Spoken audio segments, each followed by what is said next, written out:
The Dunwich Horror. When a traveler in north-central Massachusetts takes the wrong fork at the junction of the Aylesbury Pike, just beyond Dean's Corners, he comes upon a lonely and curious country. The ground gets higher, and the briar-bordered stone walls press closer and closer against the ruts of the dusty, curving road. The trees of the frequent forest belt seem too large, and the wild weeds, brambles, and grasses attain a luxuriance not often found in settled regions. At the same time, the planted fields appear singularly few and barren, while the sparsely scattered houses wear a surprising uniform aspect of age, squalor, and dilapidation. Without knowing why, one hesitates to ask directions from the gnarled, solitary figures spied now and then on crumbling doorsteps or in the sloping, rock-strewn meadows. Those figures are so silent and furtive that one feels somehow confronted by forbidden things, with which it would be better to have nothing to do. When a rise in the road brings the mountains in view above the deep woods, the feeling of strange uneasiness is increased. The summits are too rounded and symmetrical to give a sense of comfort and naturalness, and sometimes the sky silhouettes with a special clearness the queer circles of tall stone pillars with which most of them are crowned. Gorges and ravines of problematical depth intersect the way, and the crude wooden bridges always seem of dubious safety. When the road dips again, there are stretches of marshland that one instinctively dislikes, and indeed almost fears at evening when unseen whippoorwills chatter, and the fireflies come out in abnormal profusion to dance to the raucous, creepily insistent rhythms of stridently piping bullfrogs. The thin, shining line of the Miskatonic's upper reaches has an oddly serpent-like suggestion as it winds close to the feet of the domed hills among which it rises. As the hills draw nearer, one heeds their wooded sides more than their stone-crowned tops. Those sides loom up so darkly and precipitously that one wishes they would keep their distance, but there is no road by which to escape them. Across a covered bridge, one sees a small village huddled between the stream and the vertical slope of Round Mountain, and wonders at the cluster of rotting gambrel roofs bespeaking an earlier architectural period than that of the neighboring region. It is not reassuring to see, on a closer glance, that most of the houses are deserted and falling to ruin, and that the broken-steepled church now harbors the one slovenly mercantile establishment of the hamlet. One dreads to trust the tenebrous tunnel of the bridge, yet there is no way to avoid it. Once across, it is hard to prevent the impression of a faint, malign odor about the village street, as of the massed mold and decay of centuries. It is always a relief to get clear of the place, and to follow the narrow road around the base of the hills and across the level country beyond till it rejoins the Aylesbury Pike. Afterward one sometimes learns that one has been through Dunwich. Outsiders visit Dunwich as seldom as possible, and since a certain season of horror, all the signboards pointing toward it have been taken down. The scenery, judged by any ordinary aesthetic canon, is more than commonly beautiful, yet there is no influx of artists or summer tourists. The scenery, judged by any ordinary aesthetic canon, is more than commonly beautiful, yet there is no influx of artists or summer tourists.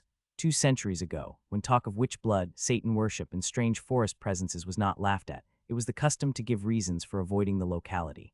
In our sensible age, since the Dunwich horror of 1928 was hushed up by those who had the town's and the world's welfare at heart, people shun it without knowing exactly why. Perhaps one reason, though it cannot apply to uninformed strangers, is that the natives are now repellently decadent, having gone far along that path of retrogression so common in many New England backwaters. They have come to form a race by themselves, with the well-defined mental and physical stigmata of degeneracy and inbreeding. The average of their intelligence is woefully low, whilst their annals reek of overt viciousness and of half-hidden murders, incests, and deeds of almost unnameable violence and perversity. The old gentry, representing the 2 or 3 armigerous families which came from Salem in 1692, have kept somewhat above the general level of decay, though many branches are sunk into the sordid populace so deeply that only their names remain as a key to the origin they disgrace.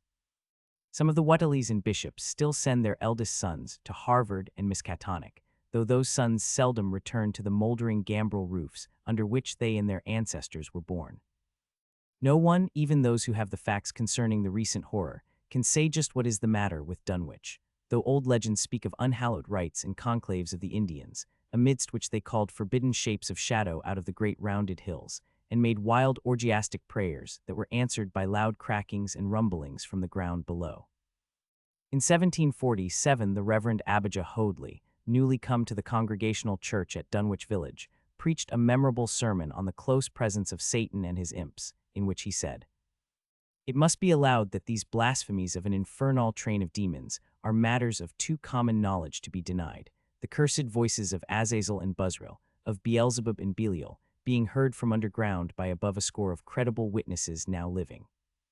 I myself did not more than a fortnight ago catch a very plain discourse of evil powers in the hill behind my house, wherein there were rattling and rolling, groaning, screeching, and hissing, such as no things of this earth could raise up, and which must needs have come from those caves that only black magic can discover, and only the divil unlock. Mr. Whateley disappeared soon after delivering this sermon, but the text, printed in Springfield, is still extant.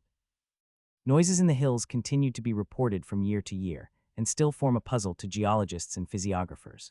Other traditions tell of foul odors near the hill-crowning circles of stone pillars, and of rushing airy presences to be heard faintly at certain hours from stated points at the bottom of the great ravines, while still others try to explain the Devil's Hop Yard, a bleak, blasted hillside where no tree, shrub, or grass blade will grow. Then, too, the natives are mortally afraid of the numerous whippoorwills, which grow vocal on warm nights.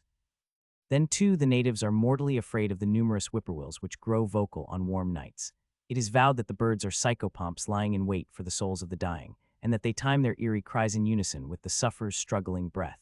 If they can catch the fleeing soul when it leaves the body, they instantly flutter away chittering in demoniac laughter, but if they fail, they subside gradually into a disappointed silence. These tales, of course, are obsolete and ridiculous, because they come down from very old times. Dunwich is indeed ridiculously old, older by far than any of the communities within 30 miles of it. South of the village one may still spy the cellar walls and chimney of the ancient Bishop House, which was built before 1700, whilst the ruins of the mill at the Falls, built in 1806, form the most modern piece of architecture to be seen. Industry did not flourish here, and the 19th century factory movement proved short-lived. Oldest of all are the great rings of rough-hewn stone columns on the hilltops, but these are more generally attributed to the Indians than to the settlers. Deposits of skulls and bones, found within these circles and around the sizable table-like rock on Sentinel Hill, sustain the popular belief that such spots were once the burial places of the Pocumtucks, even though many ethnologists, disregarding the absurd improbability of such a theory, persist in believing the remains Caucasian. It was in the township of Dunwich, in a large and partly inhabited farmhouse set against a hillside 4 miles from the village and 1.5 miles from any other dwelling, that Wilbur Whateley was born at 5 a.m. on Sunday, the 2nd of February, 1913. This date was recalled because it was Candlemas, which people in Dunwich curiously observe under another name, and because the noises in the hills had sounded, and all the dogs of the countryside had barked persistently throughout the night before. Less worthy of notice was the fact that the mother was one of the decadent Whateleys, a somewhat deformed, unattractive albino woman of 35, living with an aged and half-insane father about whom the most frightful tales of wizardry had been whispered in his youth. Lavinia Whateley had no known husband, but according to the custom of the region made no attempt to disavow the child, concerning the other side of whose ancestry the country folk might, and did, speculate as widely as they chose. On the contrary, she seemed strangely proud of the dark, goatish-looking infant who formed such a contrast to her own sickly and pink-eyed albinism, and was heard to mutter many curious prophecies about its unusual powers and tremendous future. Lavinia was one who would be apt to mutter such things, for she was a lone creature given to wandering amidst thunderstorms in the hills, and trying to read the great odorous books which her father had inherited through 2 centuries of Whateleys, and which were fast falling to pieces with age and wormholes. She had never been to school, but was filled with disjointed scraps of ancient lore that old Whateley had taught her. The remote farmhouse had always been feared because of old Whateley's reputation for black magic, and the unexplained death by violence of Mrs. Whateley, when Lavinia was 12 years old, had not helped to make the place popular.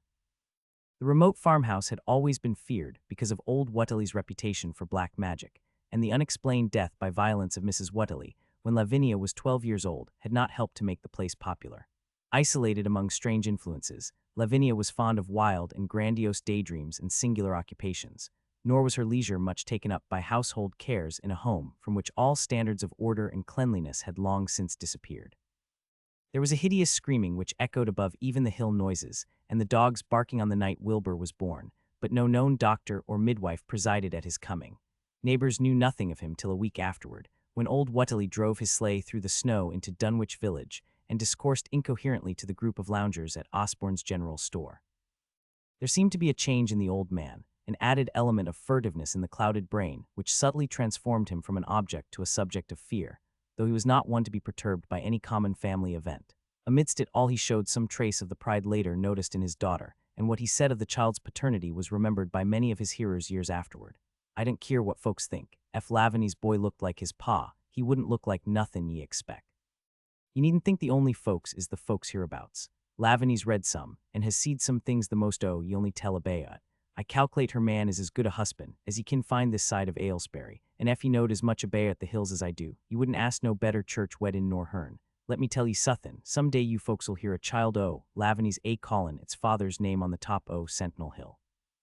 The only persons who saw Wilbur during the first month of his life were old Zechariah Whateley, of the undecayed Whateleys, and Earl Sawyer's common-law wife, Mamie Bishop. Mamie's visit was frankly one of curiosity, and her subsequent tales did justice to her observations, but Zechariah came to lead a pair of Alderney cows which old Whateley had bought of his son Curtis.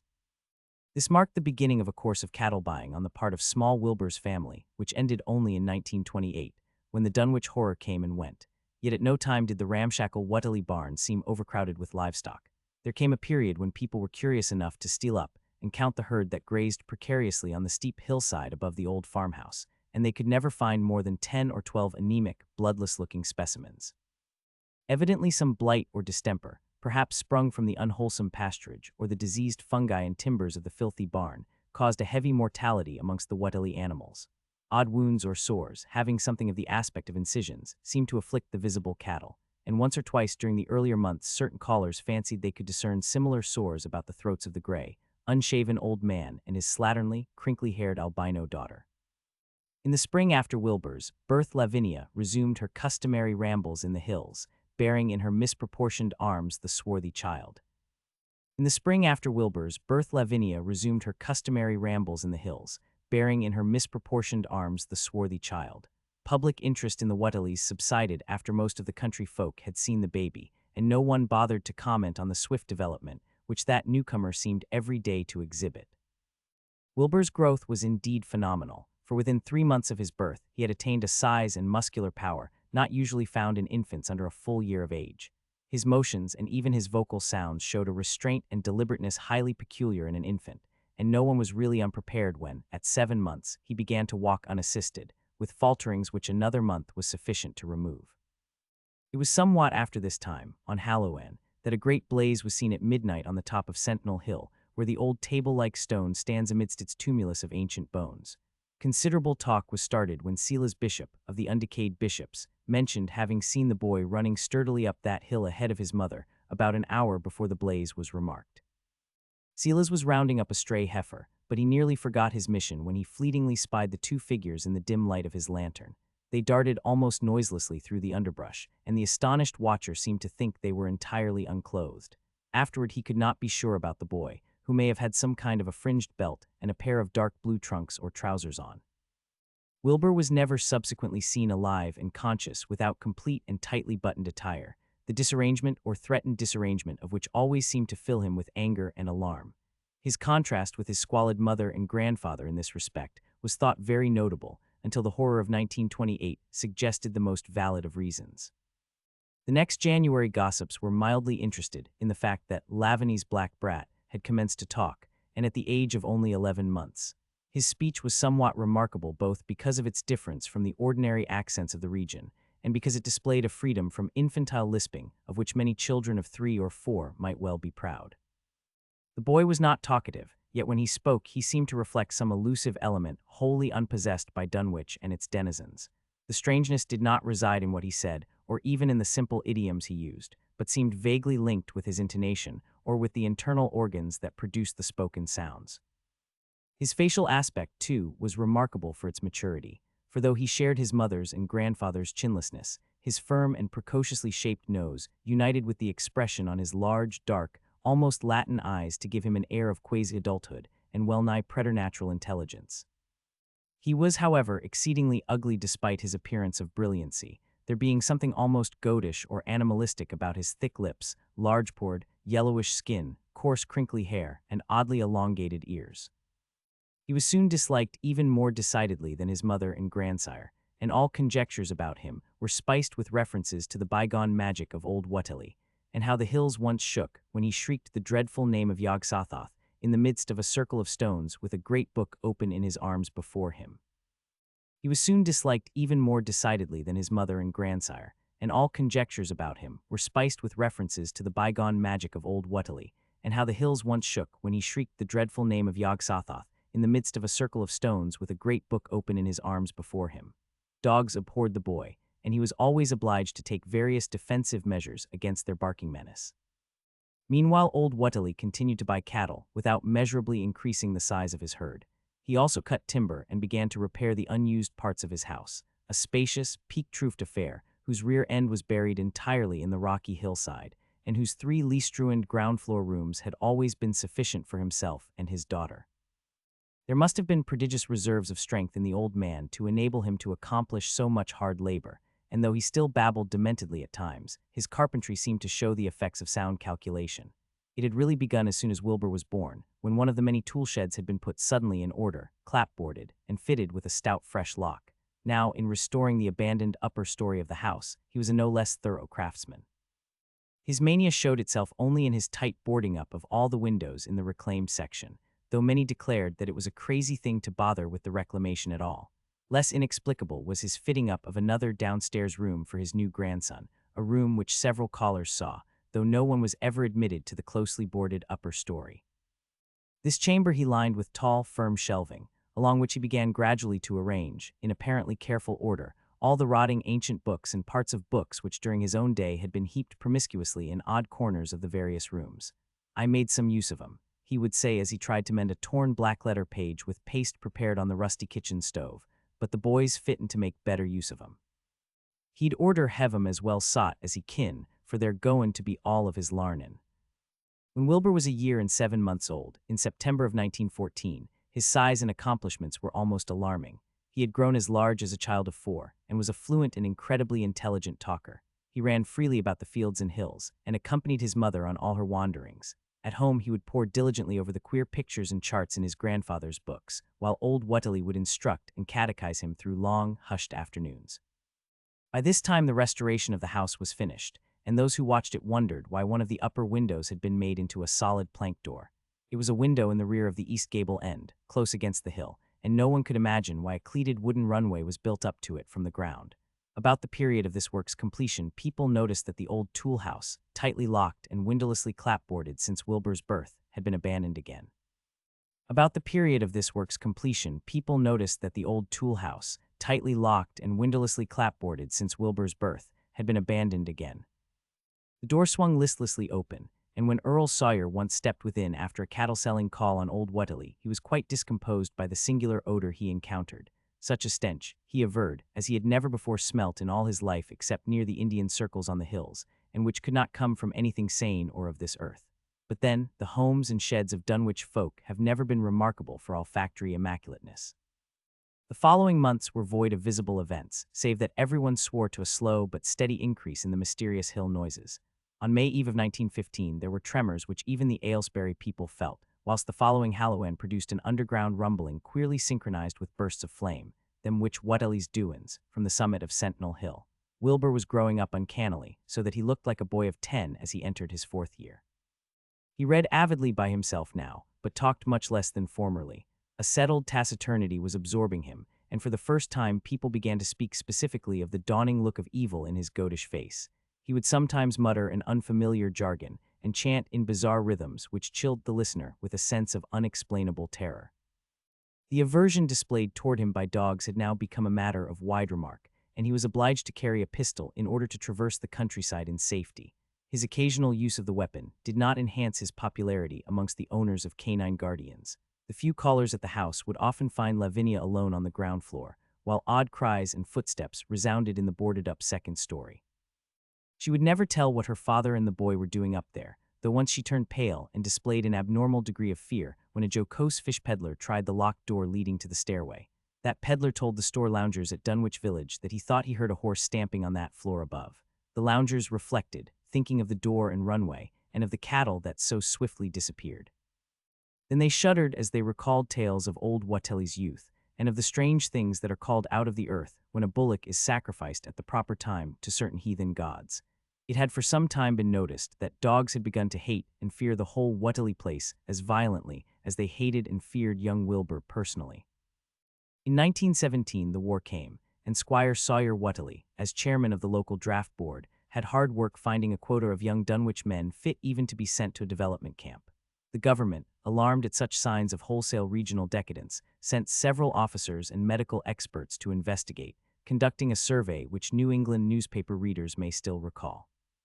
It was the publicity attending this investigation which set reporters on the track of the Whateleys, and caused the Boston Globe and Arkham Advertiser to print flamboyant Sunday stories of young Wilbur's precociousness, old Whateley's black magic, the shelves of strange books, the sealed second story of the ancient farmhouse, and the weirdness of the whole region and its hill noises. It was the publicity attending this investigation which set reporters on the track of the Whateleys, and caused the Boston Globe and Arkham Advertiser to print flamboyant Sunday stories of young Wilbur's precociousness, old Whateley's black magic, the shelves of strange books, the sealed second story of the ancient farmhouse, and the weirdness of the whole region and its hill noises.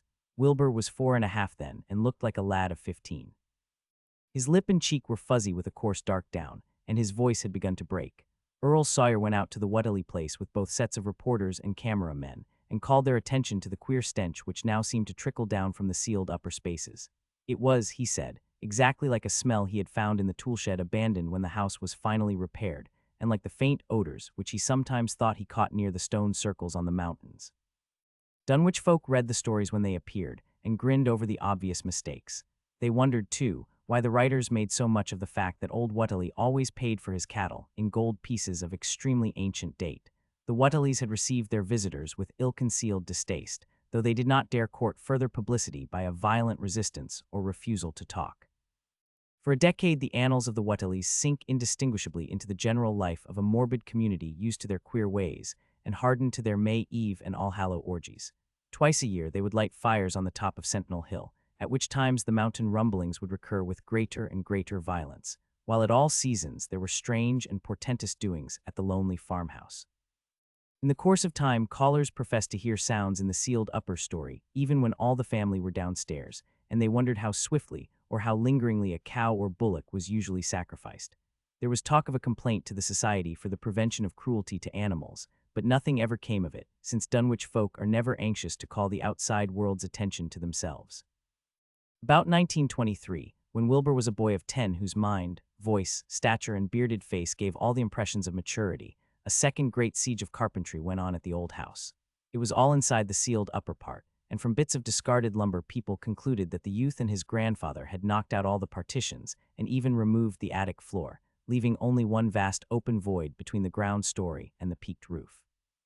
They had torn down the great central chimney, too, and fitted the rusty range with a flimsy outside tin stovepipe. In the spring after this event, old Whateley noticed the growing number of whippoorwills that would come out of Cold Spring Glen to chirp under his window at night. He seemed to regard the circumstance as one of great significance, and told the loungers at Osborne's that he thought his time had almost come.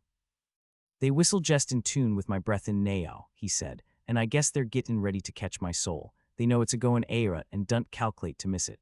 You'll know, boys, arter I'm gone, whether they get me er not. Ef they do, they'll keep up singin' and laughin' till break o' day. Ef they dunt, they'll kinder quiet day on like. Ef they dunt, they'll kinder quiet day on like. I expect them, and the souls they hunts fur hev some pretty tough tussles sometimes."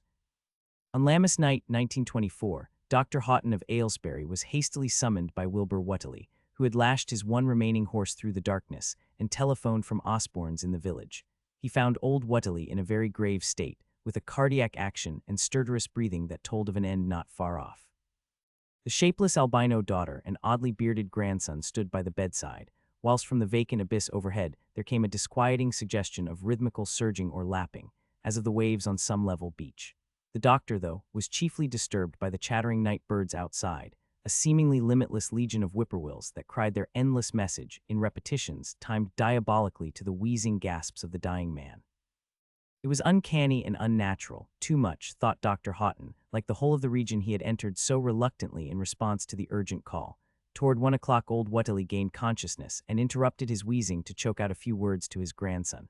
"More space, Willie, more space soon. You grows and that grows faster. It'll be ready to sarve ye soon, boy. Open up the gates to Yog-Sothoth with the long chant that ye'll find on page 751 of the complete edition, and then put a match to the prison. Fire from earth can't burn it nohow." He was obviously quite mad. After a pause, during which the flock of whippoorwills outside adjusted their cries to the altered tempo while some indications of the strange hill noises came from afar off, he added another sentence or two. Feed it reglar, Willie, and mind the quantity, but don't let it grow too fast for the place, for if it busts quarters or gets ale out afore ye opens to Yog Sothoth, it's all over and no use. Only them from Bayant kin make it multiply and work. Only them, the old uns, as wants to come back. But speech gave place to gasps again, and Lavinia screamed at the way the whippoorwills followed the change. It was the same for more than an hour when the final throaty rattle came. Dr. Houghton drew shrunken lids over the glazing gray eyes as the tumult of birds faded imperceptibly to silence. Lavinia sobbed, but Wilbur only chuckled whilst the hill noises rumbled faintly. They didn't get him, he muttered in his heavy bass voice. Wilbur was by this time a scholar of really tremendous erudition in his one-sided way, and was quietly known by correspondence to many librarians in distant places where rare and forbidden books of old days are kept.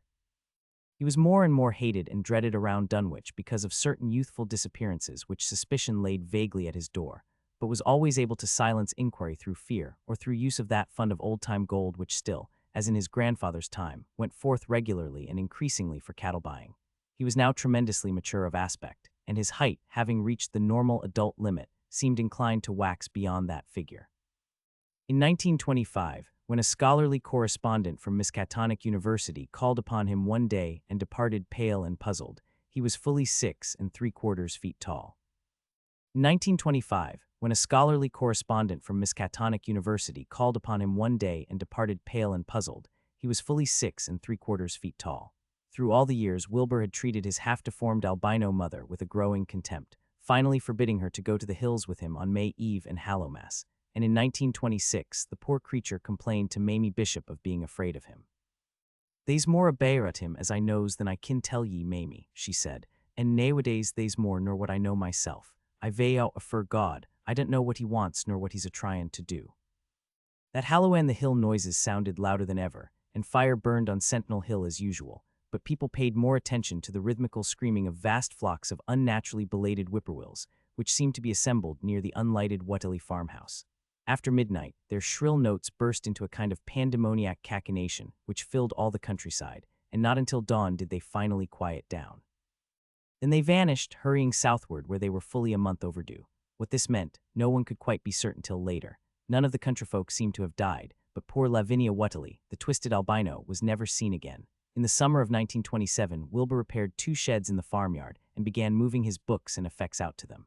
Soon afterward, Earl Sawyer told the loungers at Osborne's that more carpentry was going on in the Whateley farmhouse. Wilbur was closing all the doors and windows on the ground floor and seemed to be taking out partitions as he and his grandfather had done upstairs 4 years before. He was living in one of the sheds, and Sawyer thought he seemed unusually worried and tremulous. People generally suspected him of knowing something about his mother's disappearance, and very few ever approached his neighborhood now. His height had increased to more than 7 feet and showed no signs of ceasing its development. The following winter brought an event no less strange than Wilbur's first trip outside the Dunwich region. Correspondence with the Widener Library at Harvard, the Bibliothèque Nationale in Paris, the British Museum, the University of Buenos Aires, and the Library of Miskatonic University at Arkham had failed to get him the loan of a book he desperately wanted. So at length he set out in person, shabby, dirty, bearded, and uncouth of dialect, to consult the copy at Miskatonic, which was the nearest to him geographically. Almost 8 feet tall, and carrying a cheap new valise from Osborne's general store, this dark and goatish gargoyle appeared one day in Arkham in quest of the dreaded volume kept under lock and key at the college library, the hideous Necronomicon of the mad Arab Alhazred in Alos Wormius, Latin version, as printed in Spain in the 17th century. He had never seen a city before, but had no thought save to find his way to the university grounds, where, indeed, he passed heedlessly by the great white-fanged watchdog that barked with unnatural fury and enmity and tugged frantically at its stout chain. He had never seen a city before, but had no thought save to find his way to the university grounds, where, indeed, he passed heedlessly by the great white-fanged watchdog that barked with unnatural fury and enmity and tugged frantically at its stout chain. Wilbur had with him the priceless but imperfect copy of Dr. Dee's English version which his grandfather had bequeathed him, and upon receiving access to the Latin copy, he at once began to collate the 2 texts with the aim of discovering a certain passage which would have come on the 751st page of his own defective volume. This much he could not civilly refrain from telling the librarian, the same erudite Henry Armitage, A.M. Miskatonic, Ph.D. Princeton Lit. D. Johns Hopkins, who had once called at the farm, and who now politely plied him with questions.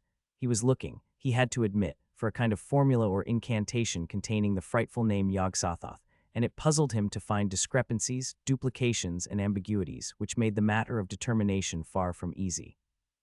As he copied the formula he finally chose, Dr. Armitage looked involuntarily over his shoulder at the open pages, the left-hand one of which, in the Latin version, contained such monstrous threats to the peace and sanity of the world. Nor is it to be thought, ran the text as Armitage mentally translated it, that man is either the oldest or the last of Earth's masters, or that the common bulk of life and substance walks alone. The old ones were, the old ones are, and the old ones shall be. Not in the spaces we know, but between them. They walk serene and primal, undimensioned and to us unseen. Yog-Sothoth knows the gate. Yog-Sothoth is the gate. Yog-Sothoth is the key and guardian of the gate. Past, present, future, all are one in Yog-Sothoth. He knows where the old ones broke through of old and where they shall break through again. He knows where they have trod earth's fields and where they still tread them, and why no one can behold them as they tread. By their smell can men sometimes know them near, but of their semblance can no man know, saving only in the features of those they have begotten on mankind.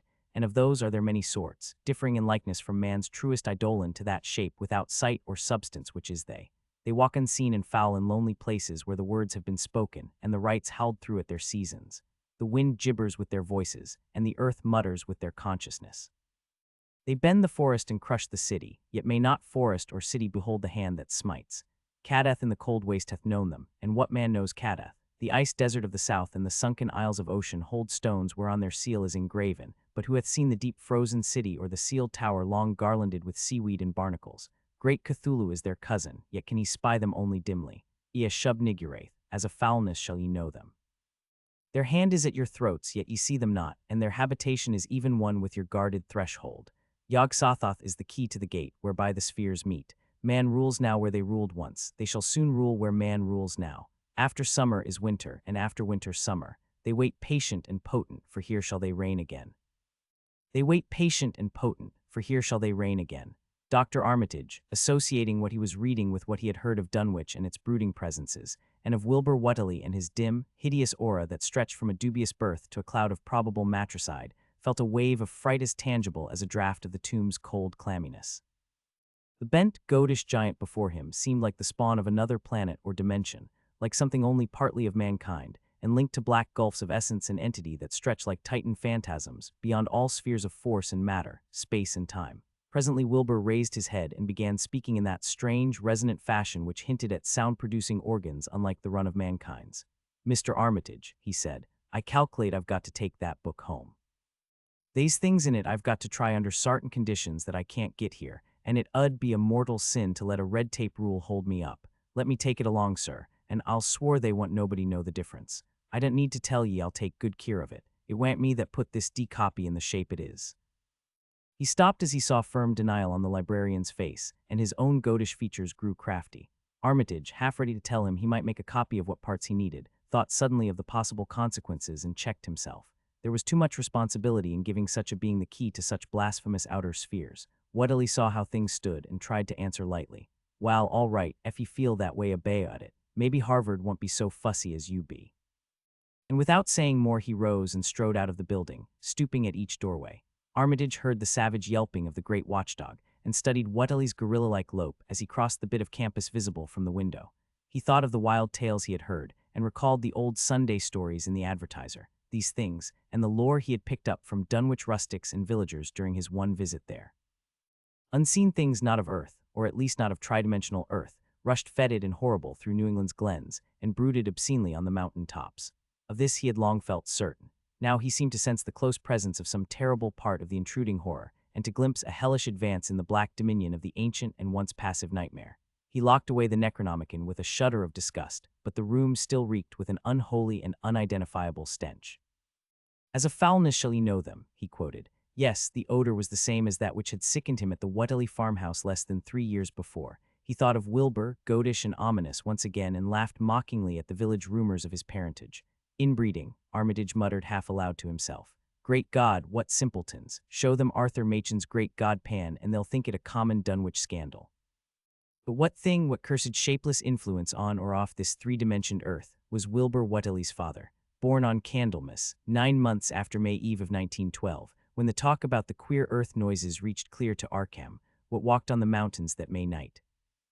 Born on Candlemas, 9 months after May Eve of 1912, when the talk about the queer earth noises reached clear to Arkham, what walked on the mountains that May night, what Rudma's horror fastened itself on the world in half-human flesh and blood. During the ensuing weeks, Dr. Armitage set about to collect all possible data on Wilbur Whateley and the formless presences around Dunwich. He got in communication with Dr. Houghton of Aylesbury, who had attended old Whateley in his last illness, and found much to ponder over in the grandfather's last words as quoted by the physician. A visit to Dunwich village failed to bring out much that was new, but a close survey of the Necronomicon, in those parts which Wilbur had sought so avidly, seemed to supply new and terrible clues to the nature, methods, and desires of the strange evil so vaguely threatening this planet. Talks with several students of archaic lore in Boston, and letters to many others elsewhere, gave him a growing amazement which passed slowly through varied degrees of alarm to a state of really acute spiritual fear. As the summer drew on, he felt dimly that something ought to be done about the lurking terrors of the upper Miskatonic Valley, and about the monstrous being known to the human world as Wilbur Whateley. The Dunwich horror itself came between Lammas and the equinox in 1928, and Dr. Armitage was among those who witnessed its monstrous prologue. He had heard meanwhile of Whateley's grotesque trip to Cambridge, and of his frantic efforts to borrow or copy from the Necronomicon at the Widener Library. Those efforts had been in vain, since Armitage had issued warnings of the keenest intensity to all librarians having charge of the dreaded volume. Wilbur had been shockingly nervous at Cambridge, anxious for the book, yet almost equally anxious to get home again, as if he feared the results of being away long. Early in August, the half-expected outcome developed, and in the small hours of the third, Dr. Armitage was awakened suddenly by the wild, fierce cries of the savage watchdog on the college campus. Deep and terrible, the snarling, half-mad growls and barks continued, always in mounting volume, but with hideously significant pauses. Then there rang out a scream from a wholly different throat, such a scream as roused half the sleepers of Arkham and haunted their dreams ever afterward, such a scream as could come from no being born of earth or wholly of earth. Armitage hastened into some clothing and rushed across the street and lawn to the college buildings, saw that others were ahead of him, and heard the echoes of a burglar alarm still shrilling from the library. An open window showed black and gaping in the moonlight. What had come had indeed completed its entrance, for the barking and the screaming, now fast fading into a mixed low growling and moaning, proceeded unmistakably from within. Some instinct warned Armitage that what was taking place was not a thing for unfortified eyes to see, so he brushed back the crowd with authority as he unlocked the vestibule door. Among the others, he saw Professor Warren Rice and Dr. Francis Morgan, men to whom he had told some of his conjectures and misgivings, and these two he motioned to accompany him inside. Among the others, he saw Professor Warren Rice and Dr. Francis Morgan, men to whom he had told some of his conjectures and misgivings, and these two he motioned to accompany him inside. The inward sounds, except for a watchful, droning whine from the dog, had by this time quite subsided, but Armitage now perceived with a sudden start that a loud chorus of whippoorwills among the shrubbery had commenced a damnably rhythmical piping, as if in unison with the last breath of a dying man. The building was full of a frightful stench which Dr. Armitage knew too well, and the three men rushed across the hall to the small genealogical reading room whence the low whining came. For a second nobody dared to turn on the light, then Armitage summoned up his courage and snapped the switch. One of the three, it is not certain which, shrieked aloud at what sprawled before them among disordered tables and overturned chairs.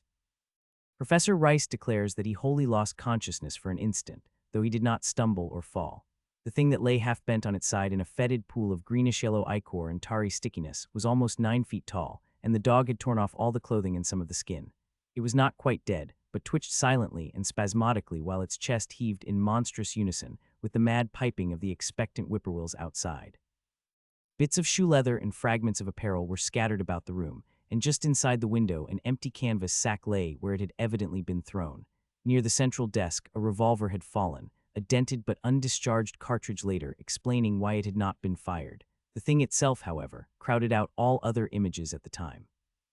It would be trite and not wholly accurate to say that no human pen could describe it, but one may properly say that it could not be vividly visualized by anyone whose ideas of aspect and contour are too closely bound up with the common life forms of this planet and of the 3 known dimensions. It was partly human, beyond a doubt, with very manlike hands and head, and the goatish, chinless face had the stamp of the Whateleys upon it. But the torso and lower parts of the body were teratologically fabulous, so that only generous clothing could ever have enabled it to walk on Earth unchallenged or uneradicated. Above the waist it was semi-anthropomorphic, though its chest, where the dog's rending paws still rested watchfully, had the leathery, reticulated hide of a crocodile or alligator. The back was piebald with yellow and black, and dimly suggested the squamous covering of certain snakes. Below the waist, though, it was the worst, for here all human resemblance left off and sheer fantasy began. The skin was thickly covered with coarse black fur, and from the abdomen a score of long greenish-gray tentacles with red sucking mouths protruded limply. Their arrangement was odd, and seemed to follow the symmetries of some cosmic geometry unknown to Earth or the solar system. On each of the hips, deep set in a kind of pinkish, ciliated orbit, was what seemed to be a rudimentary eye, whilst in lieu of a tail there depended a kind of trunk or feeler with purple annular markings, and with many evidences of being an undeveloped mouth or throat. The limbs, save for their black fur, roughly resembled the hind legs of prehistoric Earth's giant saurians, and terminated in ridgy-veined pads that were neither hooves nor claws. The limbs, save for their black fur, roughly resembled the hind legs of prehistoric Earth's giant saurians, and terminated in ridgy-veined pads that were neither hooves nor claws. When the thing breathed, its tail and tentacles rhythmically changed color, as if from some circulatory cause normal to the non-human side of its ancestry. In the tentacles, this was observable as a deepening of the greenish tinge, whilst in the tail it was manifest as a yellowish appearance, which alternated with a sickly grayish-white in the spaces between the purple rings. Of genuine blood there was none, only the fetid greenish-yellow ichor which trickled along the painted floor beyond the radius of the stickiness, and left a curious discoloration behind it. As the presence of the three men seemed to rouse the dying thing, it began to mumble without turning or raising its head. Dr. Armitage made no written record of its mouthings, but asserts confidently that nothing in English was uttered. At first the syllables defied all correlation with any speech of Earth, but toward the last there came some disjointed fragments evidently taken from the Necronomicon, that monstrous blasphemy in quest of which the thing had perished. Those fragments, as Armitage recalls them, ran something like Engai, Enghagha, Bugshagog, Yaha, Yog-Sothoth, Yog-Sothoth. They trailed off into nothingness as the whippoorwills shrieked in rhythmical crescendos of unholy anticipation. Then came a halt in the gasping, and the dog raised his head in a long, lugubrious howl. A change came over the yellow, goatish face of the prostrate thing, and the great black eyes fell in appallingly. Outside the window, the shrilling of the whippoorwills had suddenly ceased, and above the murmurs of the gathering crowd, there came the sound of a panic-struck whirring and fluttering. Against the moon, vast clouds of feathery watchers rose and raced from sight, frantic at that which they had sought for prey. All at once the dog started up abruptly, gave a frightened bark, and leaped nervously out the window by which it had entered. A cry rose from the crowd, and Dr. Armitage shouted to the men outside that no one must be admitted till the police or medical examiner came. He was thankful that the windows were just too high to permit of peering in, and drew the dark curtains carefully down over each one. By this time 2 policemen had arrived, and Dr. Morgan, meeting them in the vestibule, was urging them for their own sakes to postpone entrance to the stench-filled reading room till the examiner came and the prostrate thing could be covered up. Meanwhile, frightful changes were taking place on the floor. One need not describe the kind and rate of shrinkage and disintegration that occurred before the eyes of Dr. Armitage and Professor Rice, but it is permissible to say that, aside from the external appearance of face and hands, the really human elements in Wilbur Whateley must have been very small. When the medical examiner came, there was only a sticky whitish mass on the painted boards, and the monstrous odor had nearly disappeared. Apparently Whateley had had no skull or bony skeleton, at least, in any true or stable sense. He had taken somewhat after his unknown father, yet all this was only the prologue of the actual Dunwich horror. Formalities were gone through by bewildered officials, abnormal details were duly kept from press and public, and men were sent to Dunwich and Aylesbury to look up property and notify any who might be heirs of the late Wilbur Whateley. They found the countryside in great agitation, both because of the growing rumblings beneath the domed hills, and because of the unwanted stench and the surging, lapping sounds which came increasingly from the great empty shell formed by Whateley's boarded-up farmhouse. Earl Sawyer, who tended the horse and cattle during Wilbur's absence, had developed a woefully acute case of nerves. The officials devised excuses not to enter the noisome boarded place, and were glad to confine their survey of the deceased's living quarters, the newly mended sheds, to a single visit. They filed a ponderous report at the courthouse in Aylesbury, and litigations concerning heirship are said to be still in progress amongst the innumerable Whateleys, decayed and undecayed, of the upper Miskatonic Valley. An almost interminable manuscript in strange characters, written in a huge ledger, and adjudged a sort of diary because of the spacing and the variations in ink and penmanship, presented a baffling puzzle to those who found it on the old bureau which served as its owner's desk. After a week of debate, it was sent to Miskatonic University, together with the deceased's collection of strange books, for study and possible translation, but even the best linguists soon saw that it was not likely to be unriddled with ease. No trace of the ancient gold with which Wilbur and old Whateley always paid their debts has yet been discovered. It was in the dark of September 9th that the horror broke loose. The hill noises had been very pronounced during the evening, and dogs barked frantically all night. Early risers on the 10th noticed a peculiar stench in the air. About 7 o'clock, Luther Brown, the hired boy at George Corey's, between Cold Spring Glen and the village, rushed frenziedly back from his morning trip to 10-acre meadow with the cows. He was almost convulsed with fright as he stumbled into the kitchen, and in the yard outside the no less frightened herd were pawing and lowing pitifully, having followed the boy back in the panic they shared with him. Between gasps, Luther tried to stammer out his tale to Mrs. Corey. Up thar in the rud bayant the glen, Mies Corey, they suthin ben thar. It smells like thunder, and all the bushes and little trees is pushed back from the rud like they'd a hayuse ben moved along of it. And that ain't the wust, nuther. They's prints in the rud, Mies Corey, great rayon prints as big as barrel-heads, all sunk down deep like a elephant had been along, only they's a sight more nor 4 feet could make. I looked at 1 or 2 afore I run, and I see everyone was covered with lines spread in ayot from one place, like as if big palm leaf fans, twict or 3 times as big as any they is, head of ben pounded down into the rud. And the smell was awful, like what it is yond wizard Whateley's all hayuse. Here he faltered and seemed to shiver afresh with the fright that had sent him flying home. Mrs. Corey, unable to extract more information, began telephoning the neighbors, thus starting on its rounds the overture of panic that heralded the major terrors. Mrs. Corey, unable to extract more information, began telephoning the neighbors, thus starting on its rounds the overture of panic that heralded the major terrors. When she got Sally Sawyer, housekeeper at Seth Bishop's, the nearest place to Whateley's, it became her turn to listen instead of transmit. For Sally's boy Chauncey, who slept poorly, had been up on the hill toward Whateley's and had dashed back in terror after one look at the place, and at the pasturage where Mr. Bishop's cows had been left out all night. "Yes, Mies Corey," came Sally's tremulous voice over the party wire. "Chancey he just come back a post in, and couldn't half talk fur bane scared. He says all Whateley's hayuse is all blowed up, with the timbers scattered rayon like they'd been dynamite inside. Only the bottom floor ain't through, but is all covered with a kind o' tar-like stuff that smells awful and drips down if in the ages onto the grey and war the side timbers is blowed away. And they's awful kinder marks in the yard, 2 great rayon marks bigger rayon than a hogshead, and all sticky with stuff like is on the blowed up hayuse. Chancey he says they leads off into the medders, where a great swath wider'n a barn is matted down, and all the stun walls tumbled every which way wherever it goes. And he says he Mies Corey, as hayo he sought to look for Seth's cows, frighted as he was, and fairund him in the upper pasture nigh the devil's hop yard in an awful shape. Half on 'em's clean gone, and nigh half o' them that's left is sucked most dry o' blood, with sores on 'em like they's been on Whateley's cattle ever sank Lavanny's black brat was born.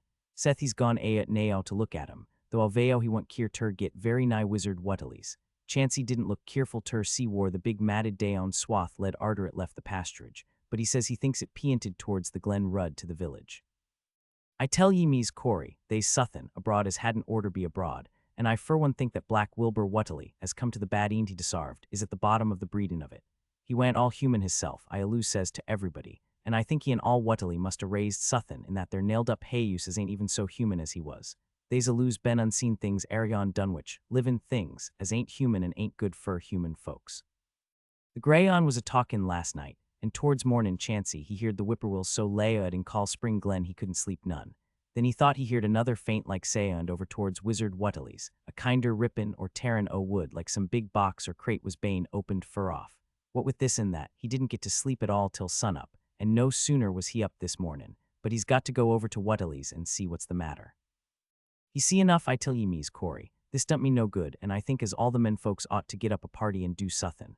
I know suthin' awful's abayut, and feel my time is nigh, though only God knows just what it is. Did your Luther take a K&O wore them big tracks led too? No, while Mies Corey, they was on the Glen Rud this side o' the Glen, and ain't got to your hayuse yet. I calc'late they must go into the Glen itself. They would do that. I alloos says Call Spring Glen ain't no healthy nor decent place. I alloos says Call Spring Glen ain't no healthy nor decent place.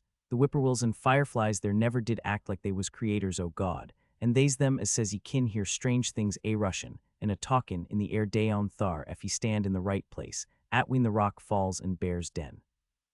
By that noon fully 3/4 of the men and boys of Dunwich were trooping over the roads and meadows between the new-made Whateley ruins and Cold Spring Glen, examining in horror the vast, monstrous prints, the maimed bishop cattle, the strange, noisome wreck of the farmhouse, and the bruised, matted vegetation of the fields and roadsides.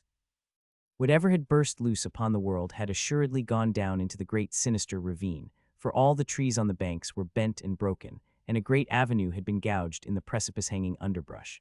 It was as though a house, launched by an avalanche, had slid down through the tangled growths of the almost vertical slope. From below no sound came, but only a distant, undefinable feeder, and it is not to be wondered at that the men preferred to stay on the edge and argue, rather than descend and beard the unknown cyclopean horror in its lair. 3 dogs that were with the party had barked furiously at first, but seemed cowed and reluctant when near the glen.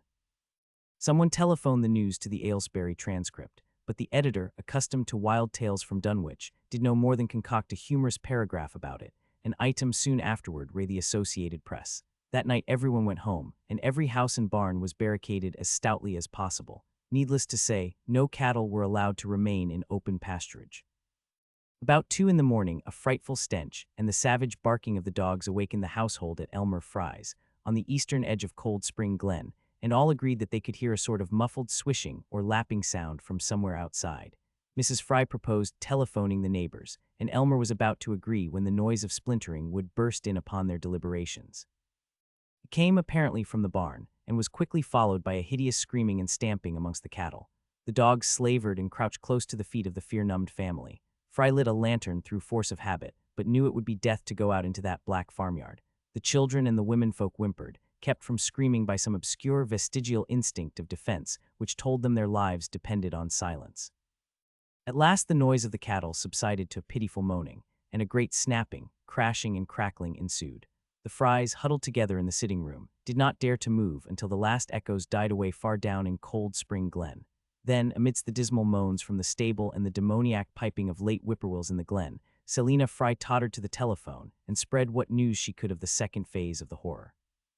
The next day all the countryside was in a panic, and cowed, uncommunicative groups came and went where the fiendish thing had occurred. 2 titan swaths of destruction stretched from the glen to the Fry farmyard. Monstrous prints covered the bare patches of ground, and one side of the old red barn had completely caved in.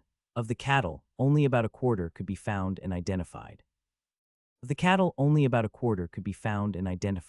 Some of these were in curious fragments, and all that survived had to be shot. Earl Sawyer suggested that help be asked from Aylesbury or Arkham, but others maintained it would be of no use. Old Zebulon Whateley, of a branch that hovered about halfway between soundness and decadence, made darkly wild suggestions about rites that ought to be practiced on the hilltops. He came of a line where tradition ran strong, and his memories of chantings in the great stone circles were not altogether connected with Wilbur and his grandfather. Darkness fell upon a stricken countryside too passive to organize for real defense. In a few cases, closely related families would band together and watch in the gloom under one roof, but in general there was only a repetition of the barricading of the night before, and a futile, ineffective gesture of loading muskets and setting pitchforks handily about. Nothing, however, occurred except some hill noises, and when the day came, there were many who hoped that the new horror had gone as swiftly as it had come. There were even bold souls who proposed an offensive expedition down in the glen, though they did not venture to set an actual example to the still reluctant majority. When night came again, the barricading was repeated, though there was less huddling together of families. In the morning, both the Fry and the Seth Bishop households reported excitement among the dogs and vague sounds and stenches from afar, while early explorers noted with horror a fresh set of the monstrous tracks in the road skirting Sentinel Hill. As before, the sides of the road showed a bruising indicative of the blasphemously stupendous bulk of the horror, whilst the conformation of the tracks seemed to argue a passage in 2 directions, as if the moving mountain had come from Cold Spring Glen and returned to it along the same path. At the base of the hill, a 30-foot swath of crushed shrubbery and saplings led steeply upward, and the seekers gasped when they saw that even the most perpendicular places did not deflect the inexorable trail. Whatever the horror was, it could scale a sheer stony cliff of almost complete verticality, and as the investigators climbed around to the hill's summit by safer routes, they saw that the trail ended, or rather, reversed, there. It was here that the Whateleys used to build their hellish fires and chant their hellish rituals by the table-like stone on May Eve and Hallowmas.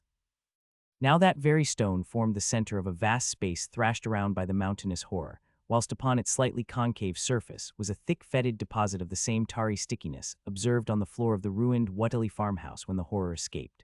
Men looked at one another and muttered. Then they looked down the hill. Apparently the horror had descended by a route much the same as that of its ascent. To speculate was futile. Reason, logic, and normal ideas of motivation stood confounded. Only old Zebulon, who was not with the group, could have done justice to the situation or suggested a plausible explanation. Thursday night began much like the others, but it ended less happily. The whippoorwills in the glen had screamed with such unusual persistence that many could not sleep, and about 3 a.m. all the party telephones rang tremulously. Those who took down their receivers heard a fright-mad voice shriek out, "Help, oh my God!" and some thought a crashing sound followed the breaking off of the exclamation. There was nothing more. No one dared do anything, and no one knew till morning whence the call came. Then those who had heard it called everyone on the line, and found that only the Frys did not reply. The truth appeared an hour later, when a hastily assembled group of armed men trudged out to the Fry place at the head of the glen. It was horrible, yet hardly a surprise. There were more swaths and monstrous prints, but there was no longer any house. It had caved in like an eggshell, and amongst the ruins nothing living or dead could be discovered, only a stench and a tarry stickiness. The Elmer Frys had been erased from Dunwich. In the meantime, a quieter yet even more spiritually poignant phase of the horror had been blackly unwinding itself behind the closed door of a shelf-lined room in Arkham. The curious manuscript record or diary of Wilbur Whateley, delivered to Miskatonic University for translation, had caused much worry and bafflement among the experts in languages both ancient and modern. Its very alphabet, notwithstanding a general resemblance to the heavily shaded Arabic used in Mesopotamia, being absolutely unknown to any available authority. The final conclusion of the linguists was that the text represented an artificial alphabet, giving the effect of a cipher, though none of the usual methods of cryptographic solution seemed to furnish any clue, even when applied on the basis of every tongue the writer might conceivably have used. The ancient books taken from Whateley's quarters, while absorbingly interesting and in several cases promising to open up new and terrible lines of research among philosophers and men of science, were of no assistance whatever in this matter. One of them, a heavy tome with an iron clasp, was in another unknown alphabet, this one of a very different cast, and resembling Sanskrit more than anything else. The old ledger was at length given wholly into the charge of Dr. Armitage, both because of his peculiar interest in the Whateley matter, and because of his wide linguistic learning and skill in the mystical formulae of antiquity and the Middle Ages. Armitage had an idea that the alphabet might be something esoterically used by certain forbidden cults which have come down from old times, and which have inherited many forms and traditions from the wizards of the Saracenic world. That question, however, he did not deem vital, since it would be unnecessary to know the origin of the symbols if, as he suspected, they were used as a cipher in a modern language. It was his belief that, considering the great amount of text involved, the writer would scarcely have wished the trouble of using another speech than his own, save perhaps in certain special formulae and incantations. Accordingly, he attacked the manuscript with the preliminary assumption that the bulk of it was in English. Dr. Armitage knew, from the repeated failures of his colleagues, that the riddle was a deep and complex one, and that no simple mode of solution could merit even a trial. Dr. Armitage knew, from the repeated failures of his colleagues, that the riddle was a deep and complex one, and that no simple mode of solution could merit even a trial. All through late August, he fortified himself with the massed lore of cryptography, drawing upon the fullest resources of his own library, and waiting night after night amidst the arcana of Trithemius' Polygraphia, Gimbatus de Porta's De Furtivis Literarum Notis, de Wegener's Traité des Chiffres, Falconer's Cryptomenesis Pate Facta, Davies and Thickness's 18th-century treatises, and such fairly modern authorities as Blair, von Martin, and Kluber's Cryptographic. He interspersed his study of the books with attacks on the manuscript itself, and in time became convinced that he had to deal with one of those subtlest and most ingenious of cryptograms, in which many separate lists of corresponding letters are arranged like the multiplication table, and the message built up with arbitrary keywords known only to the initiated. The older authorities seemed rather more helpful than the newer ones, and Armitage concluded that the code of the manuscript was one of great antiquity, no doubt handed down through a long line of mystical experimenters. Several times he seemed near daylight, only to be set back by some unforeseen obstacle. Then, as September approached, the clouds began to clear. Certain letters, as used in certain parts of the manuscript, emerged definitely and unmistakably, and it became obvious that the text was indeed in English. On the evening of September 2nd, the last major barrier gave way, and Dr. Armitage read for the first time a continuous passage of Wilbur Whateley's annals. It was in truth a diary, as all had thought, and it was couched in a style clearly showing the mixed occult erudition and general illiteracy of the strange being who wrote it. Almost the first long passage that Armitage deciphered, an entry dated November 26, 1916, proved highly startling and disquieting. It was written, he remembered, by a child of 3.5 who looked like a lad of 12 or 13. Today learned the Aclo for the Sabbath, it ran, which did not like, it being answerable from the hill and not from the air. That upstairs more ahead of me than I had thought it would be, and is not like to have much earth brain. Shot Elam Hutchins's collie Jack when he went to bite me, and Elam says he would kill me if he dast. I guess he won't. Grandfather kept me saying the DHO formula last night, and I think I saw the inner city at the 2 magnetic poles. I shall go to those poles when the earth is cleared off, if I can't break through with the DHOHNA formula when I commit it. They from the air told me at Sabbath that it will be years before I can clear off the earth, and I guess grandfather will be dead then, so I shall have to learn all the angles of the planes and all the formulas between the and the NHH and GR. They from outside will help, but they cannot take body without human blood. That upstairs looks it will have the right cast. I can see it a little when I make the Yorish sign or blow the power of Ibn Ghazi at it, and it is near like them at May Eve on the hill. The other face may wear off some. I wonder how I shall look when the earth is cleared, and there are no earth beings on it. He that came with the Aklo Sabbath said I may be transfigured, there being much of outside to work on. He that came with the Aklo Sabbath said I may be transfigured, there being much of outside to work on. Morning found Dr. Armitage in a cold sweat of terror and a frenzy of wakeful concentration. He had not left the manuscript all night, but sat at his table under the electric light turning page after page with shaking hands as fast as he could decipher the cryptic text. He had nervously telephoned his wife he would not be home, and when she brought him a breakfast from the house he could scarcely dispose of a mouthful. All that day he read on, now and then halted maddeningly as a reapplication of the complex key became necessary. Lunch and dinner were brought him, but he ate only the smallest fraction of either. Toward the middle of the next night he drowsed off in his chair, but soon woke out of a tangle of nightmares almost as hideous as the truths and menaces to man's existence that he had uncovered. On the morning of September 4th, Professor Rice and Dr. Morgan insisted on seeing him for a while, and departed trembling and ashen gray. That evening he went to bed, but slept only fitfully. Wednesday, the next day, he was back at the manuscript, and began to take copious notes both from the current sections and from those he had already deciphered. In the small hours of that night, he slept a little in an easy chair in his office, but was at the manuscript again before dawn. Some time before noon, his physician, Dr. Hartwell, called to see him and insisted that he cease work. He refused, intimating that it was of the most vital importance for him to complete the reading of the diary, and promising an explanation in due course of time. That evening, just as twilight fell, he finished his terrible perusal and sank back exhausted. His wife, bringing his dinner, found him in a half-comatose state, but he was conscious enough to warn her off with a sharp cry when he saw her eyes wander toward the notes he had taken. Weakly rising, he gathered up the scribbled papers and sealed them all in a great envelope, which he immediately placed in his inside coat pocket. He had sufficient strength to get home, but was so clearly in need of medical aid that Dr. Hartwell was summoned at once. As the doctor put him to bed, he could only mutter over and over again, "But what, in God's name, can we do?" Dr. Armitage slept, but was partly delirious the next day. He made no explanations to Hartwell, but in his calmer moments spoke of the imperative need of a long conference with Rice and Morgan. His wilder wanderings were very startling indeed, including frantic appeals that something in a boarded-up farmhouse be destroyed, and fantastic references to some plan for the extirpation of the entire human race and all animal and vegetable life from the earth by some terrible elder race of beings from another dimension. He would shout that the world was in danger, since the elder things wished to strip it and drag it away from the solar system and cosmos of matter into some other plane or phase of entity from which it had once fallen, vigintillions of eons ago. At other times he would call for the dreaded Necronomicon and the demonolatry of Remigius, in which he seemed hopeful of finding some formula to check the peril he conjured up. Stop them, he would shout.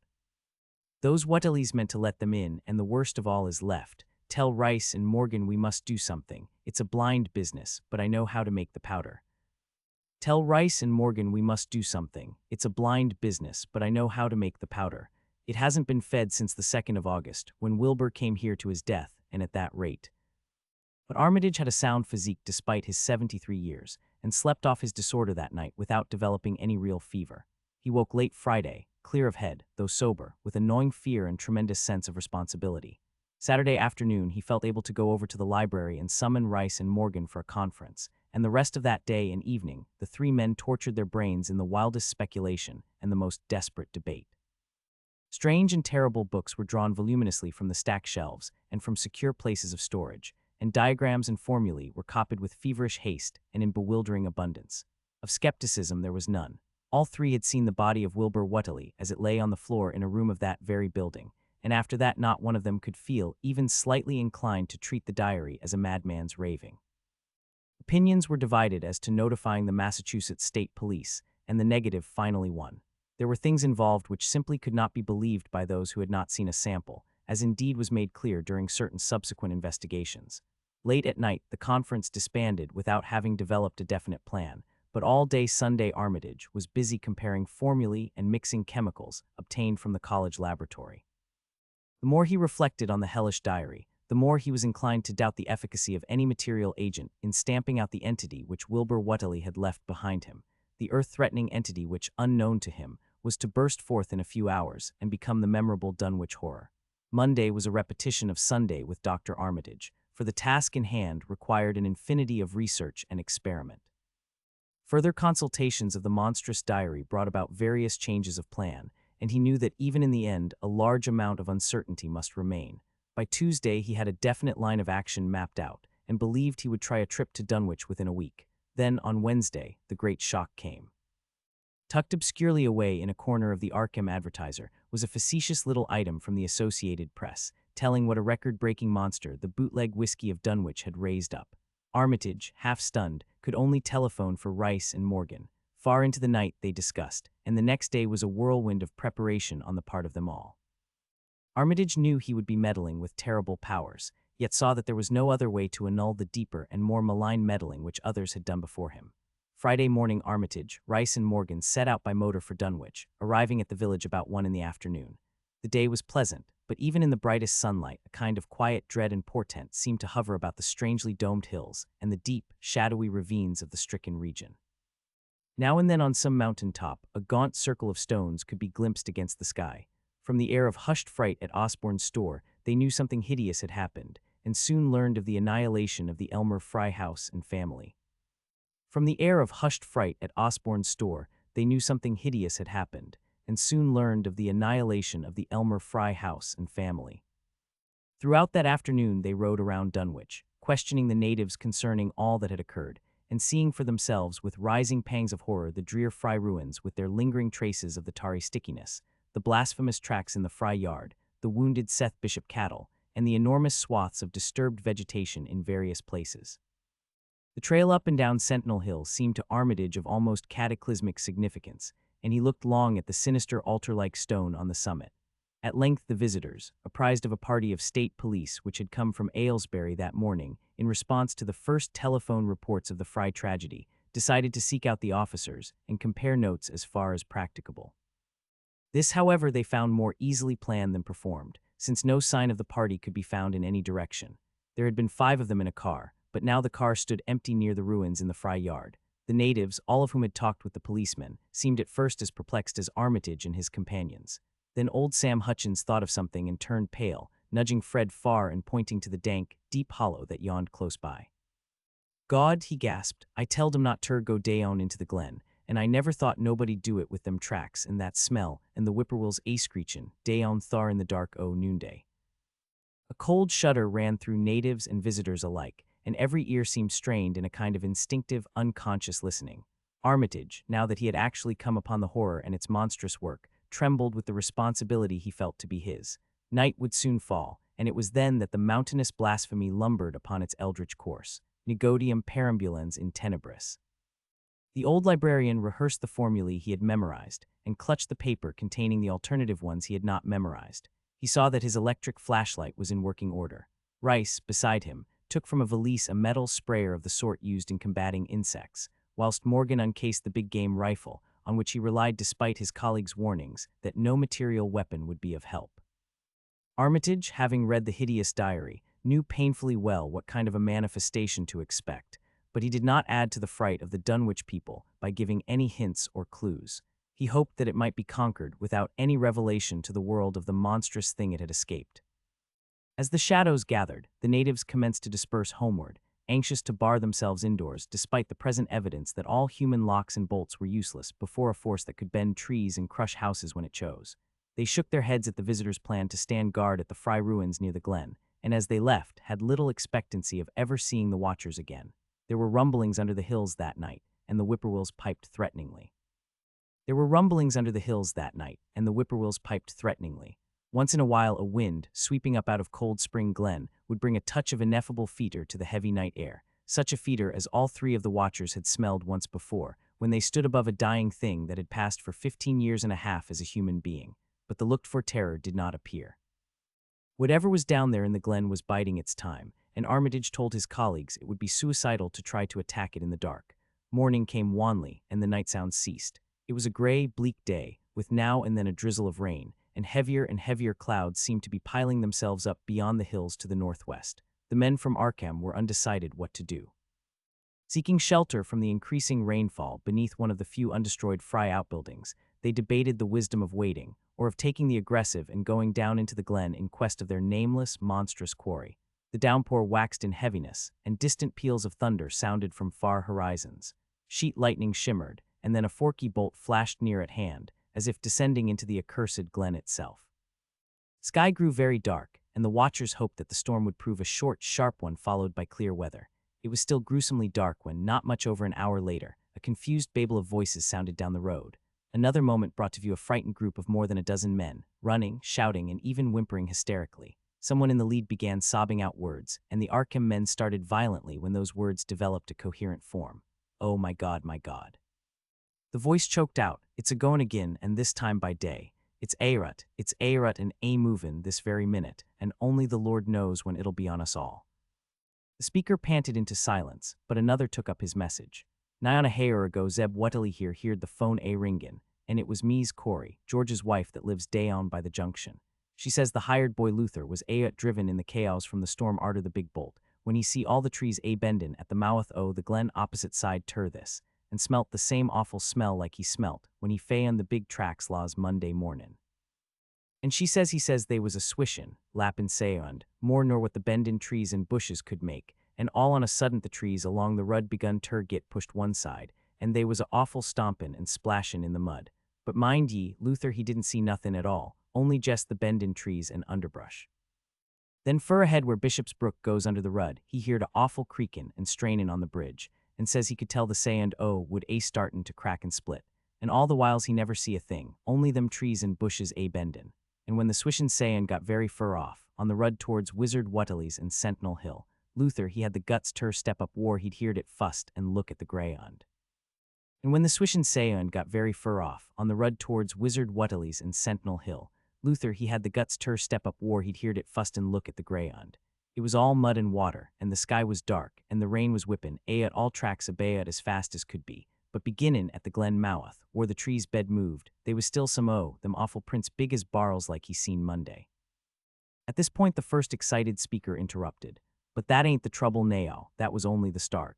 Zeb here was callin' folks up and everybody was listenin', and when a call from Seth Bishop's cut in. His hayusa-keeper Sally was carryin' on fit Turkill. She just seed the trees bendin' beside the rud, and says they was a kind o' mushy sayond, like a elephant puffin' and treadin', headin' fur the hayuse. Then she up and spoke suddent of a fearful smell, and says her boy Chansey was screamin', as it was just like what he smelt up to the Whateley ruins Monday mornin', and the dogs was all barkin' and winnin' awful. And then she let out a terrible yell, and says the shed day on the rud he just caved in like the storm he bloated over, only the wind wa'n't strong enough to do that. Everybody was listenin', and you could hear lots of folks on the wire gaspin'. All to Onk Sally she yelled again, and says the front yard picket fence bed just crumpled up, though they wa'n't no sign o' what done it. Then everybody on the line could hear Chansey and all Seth Bishop yellin' too, and Sally was shriekin' at that suthin' heavy he struck the hayuse, not lightnin' nor nothin', but suthin' heavy agin the front that kept launchin' itself agin and agin, though you couldn't see nothin' at the front winders. And then. Lines of fright deepened on every face, and Armitage, shaken as he was, had barely poise enough to prompt the speaker. And then, Sally she yelled Ayra, oh help, the hay uses a cavin in, and on the wire we could hear a terrible crashin', and a hull flock o' screamin', just like when Elmer Fry's place was took, only wuss. The man paused and another of the crowd spoke. That's all not a sayin' nor squeak over the phone arter that, just still like. We that heerd it got Ayo at Fords and wagons and Ray ended up as many able-bodied men folks as we could get at Corey's place and come up here ter see what you thought best ter do. Not but what I think it's the Lord's judgment for our iniquities, that no mortal kin ever set aside. Armitage saw that the time for positive action had come and spoke decisively to the faltering group of frightened rustics. We must follow it, boys. He made his voice as reassuring as possible. I believe there's a chance of putting it out of business. You men know that those Whateleys were wizards. Well, this thing is a thing of wizardry and must be put down by the same means. I've seen Wilbur Whateley's diary and read some of the strange old books he used to read, and I think I know the right kind of a spell to recite to make the thing fade away. Of course, one can't be sure, but we can always take a chance. It's invisible, I knew it would be, but there's a powder in this long-distance sprayer that might make it show up for a second. Later on we'll try it. It's a frightful thing to have alive, but it isn't as bad as what Wilbur would have let in if he'd lived longer. You'll never know what the world has escaped. You'll never know what the world has escaped. Now we've only this one thing to fight and it can't multiply. It can, though, do a lot of harm, so we mustn't hesitate to rid the community of it. We must follow it, and the way to begin is to go to the place that has just been wrecked. Let somebody lead the way. I don't know your roads very well, but I've an idea there might be a shorter cut across lots. How about it? The men shuffled about a moment, and then Earl Sawyer spoke softly, pointing with a grimy finger through the steadily lessening rain. I guess he can get to Seth Bishop's quickest by cuttin' across the lower medder here, waddin' the brook at the low place, and climbin' through Carrier's Mowin' and the Timberlot Bayont. That comes Aod on the upper Rud mighty nigh Seth's, a leetle t'other side. Armitage, with Rice and Morgan, started to walk in the direction indicated, and most of the natives followed slowly. The sky was growing lighter, and there were signs that the storm had worn itself away. When Armitage inadvertently took a wrong direction, Joe Osborne warned him and walked ahead to show the right one. Courage and confidence were mounting, though the twilight of the almost perpendicular wooded hill which lay toward the end of their short cut, and among whose fantastic ancient trees they had to scramble as if up a ladder, put these qualities to a severe test. At length they emerged on a muddy road to find the sun coming out. They were a little beyond the Seth Bishop place, but bent trees and hideously unmistakable tracks showed what had passed by. Only a few moments were consumed in surveying the ruins just around the bend. It was the Fry incident all over again, and nothing dead or living was found in either of the collapsed shells which had been the Bishop house and barn. No one cared to remain there amidst the stench and the tarry stickiness, but all turned instinctively to the line of horrible prints leading on toward the wrecked Whateley farmhouse and the altar-crowned slopes of Sentinel Hill. As the men passed the site of Wilbur Whateley's abode they shuddered visibly, and seemed again to mix hesitancy with their zeal. It was no joke tracking down something as big as a house that one could not see, but that had all the vicious malevolence of a demon. Opposite the base of Sentinel Hill, the tracks left the road, and there was a fresh bending and matting visible along the broad swath marking the monster's former route to and from the summit. Armitage produced a pocket telescope of considerable power and scanned the steep green side of the hill. Then he handed the instrument to Morgan, whose sight was keener. After a moment of gazing, Morgan cried out sharply, passing the glass to Earl Sawyer and indicating a certain spot on the slope with his finger. Sawyer, as clumsy as most non-users of optical devices are, fumbled a while, but eventually focused the lenses with Armitage's aid. When he did so, his cry was less restrained than Morgan's had been. God Almighty, the grass and bushes is a-movin'. It's a-goin' up, slow-like, creepin' up ter the top this minute. Heaven only knows what fur. Then the germ of panic seemed to spread among the seekers. It was one thing to chase the nameless entity, but quite another to find it. Spells might be all right, but suppose they weren't. Voices began questioning Armitage about what he knew of the thing, and no reply seemed quite to satisfy. Voices began questioning Armitage about what he knew of the thing, and no reply seemed quite to satisfy. Everyone seemed to feel himself in close proximity to phases of nature and of being utterly forbidden and wholly outside the sane experience of mankind. In the end, the three men from Arkham, old, white-bearded Dr. Armitage, stocky, iron-gray Professor Rice, and lean, youngish Dr. Morgan, ascended the mountain alone. After much patient instruction regarding its focusing and use, they left the telescope with the frightened group that remained in the road, and as they climbed they were watched closely by those among whom the glass was passed around. It was hard going, and Armitage had to be helped more than once. High above the toiling group, the great swath trembled as its hellish maker repassed with snail-like deliberateness. Then it was obvious that the pursuers were gaining. Curtis Whateley of the undecayed branch was holding the telescope when the Arkham party detoured radically from the swath. He told the crowd that the men were evidently trying to get to a subordinate peak, which overlooked the swath at a point considerably ahead of where the shrubbery was now bending. This, indeed, proved to be true, and the party were seen to gain the minor elevation only a short time after the invisible blasphemy had passed it. Then Wesley Corey, who had taken the glass, cried out that Armitage was adjusting the sprayer which Rice held, and that something must be about to happen. The crowd stirred uneasily, recalling that this sprayer was expected to give the unseen horror a moment of visibility. 2 or 3 men shut their eyes, but Curtis Whateley snatched back the telescope and strained his vision to the utmost. He saw that Rice, from the party's point of vantage above and behind the entity, had an excellent chance of spreading the potent powder with marvelous effect. Those without the telescope saw only an instant's flash of gray cloud, a cloud about the size of a moderately large building near the top of the mountain. Curtis, who had held the instrument, dropped it with a piercing shriek into the ankle-deep mud of the road. He reeled and would have crumpled to the ground had not 2 or 3 others seized and steadied him. All he could do was moan, half inaudibly, "Oh, great gods, that. Oh, great gods, that. There was a pandemonium of questioning, and only Henry Wheeler thought to rescue the fallen telescope and wipe it clean of mud. Curtis was past all coherence, and even isolated replies were almost too much for him.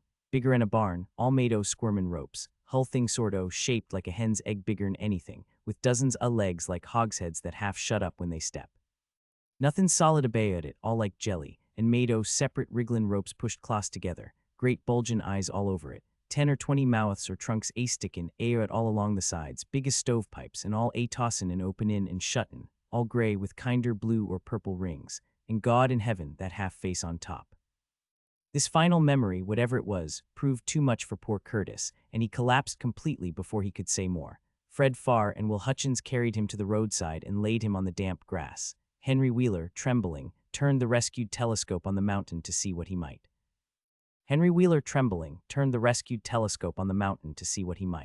Through the lenses were discernible 3 tiny figures, apparently running toward the summit as fast as the steep incline allowed. Only these, nothing more. Then everyone noticed a strangely unseasonable noise in the deep valley behind, and even in the underbrush of Sentinel Hill itself. It was the piping of unnumbered whippoorwills, and in their shrill chorus there seemed to lurk a note of tense and evil expectancy. Earl Sawyer now took the telescope and reported the 3 figures as standing on the topmost ridge, virtually level with the altar stone but at a considerable distance from it. One figure, he said, seemed to be raising its hands above its head at rhythmic intervals, and as Sawyer mentioned the circumstance, the crowd seemed to hear a faint, half-musical sound from the distance, as if a loud chant were accompanying the gestures. The weird silhouette on that remote peak must have been a spectacle of infinite grotesqueness and impressiveness, but no observer was in a mood for aesthetic appreciation.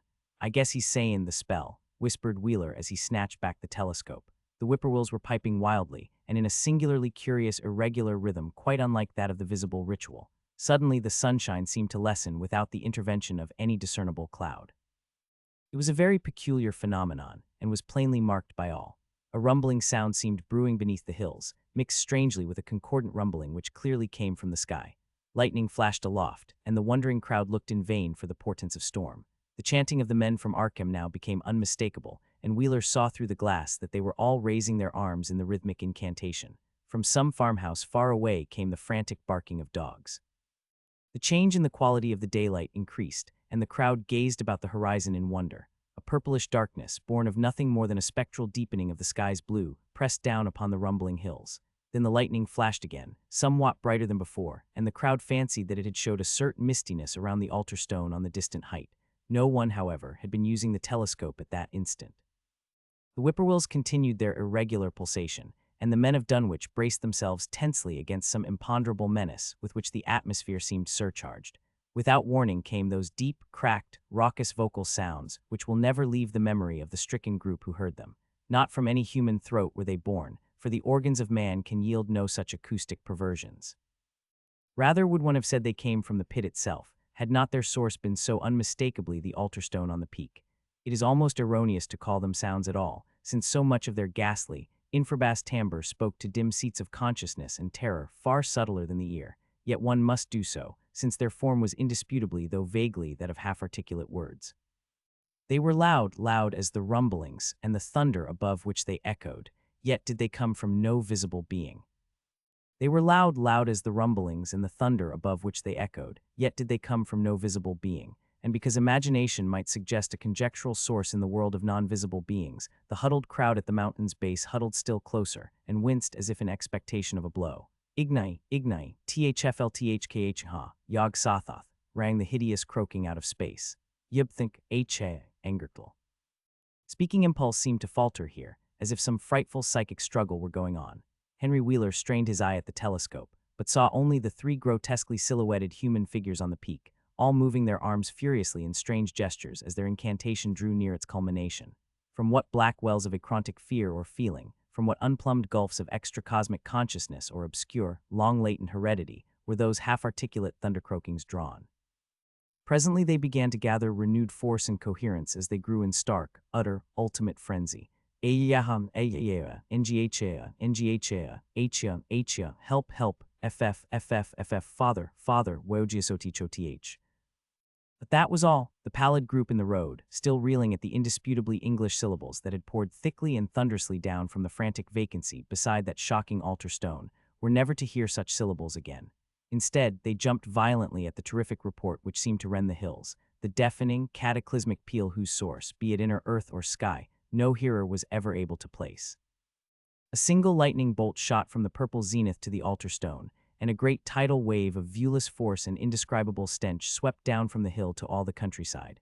Trees, grass, and underbrush were whipped into a fury, and the frightened crowd at the mountain's base, weakened by the lethal fetor that seemed about to asphyxiate them, were almost hurled off their feet. Dogs howled from the distance, green grass and foliage wilted to a curious, sickly yellow-gray, and over field and forest were scattered the bodies of dead whippoorwills. The stench left quickly, but the vegetation never came right again. To this day there is something queer and unholy about the growths on and around that fearsome hill. Curtis Whateley was only just regaining consciousness when the Arkham men came slowly down the mountain in the beams of a sunlight once more brilliant and untainted. They were grave and quiet, and seemed shaken by memories and reflections even more terrible than those which had reduced the group of natives to a state of cowed quivering. In reply to a jumble of questions, they only shook their heads and reaffirmed one vital fact. The thing has gone forever, Armitage said. It has been split up into what it was originally made of, and can never exist again. It was an impossibility in a normal world. Only the least fraction was really matter in any sense we know. Only the least fraction was really matter in any sense we know. It was like its father, and most of it has gone back to him in some vague realm or dimension outside our material universe, some vague abyss out of which only the most accursed rites of human blasphemy could ever have called him for a moment on the hills.